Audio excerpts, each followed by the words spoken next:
দুপুরের মধ্যে দেশের 10 অঞ্চলে 60 কিলোমিটার বেগে ঝড় হতে পারে বলে আশঙ্কা করছে আবহাওয়া অধিদপ্তর। এ পরিস্থিতিতে এসব এলাকার নদীবন্দরগুলোকে সতর্ক সংকেত দেখাতে বলা হয়েছে।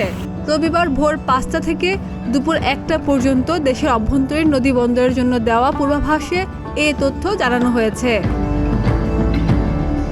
আবহাওয়া অধিদপ্তরের পূর্বাভাসে বলা হয়েছে, রাজশাহী, বগুড়া, টাঙ্গাইল, ময়মনসিংহ, পটুয়াখালী, নোয়াখালী, কুমিল্লা, চট্টগ্রাম, কক্সবাজার ও সিলেট অঞ্চলের উপর দিয়ে পশ্চিম উত্তর পশ্চিম দিক থেকে ঘন্টায় 45 থেকে 60 কিলোমিটার বেগে অস্থায়ীভাবে দমকা অথবা ঝড়ো হাওয়া সহ বৃষ্টি বা বজ্রবৃষ্টি হতে পারে। এই জন্য এসব এলাকার নদীবন্দরগুলোকে 1 নম্বর সতর্ক সংকেত দেখাতে বলা হয়েছে।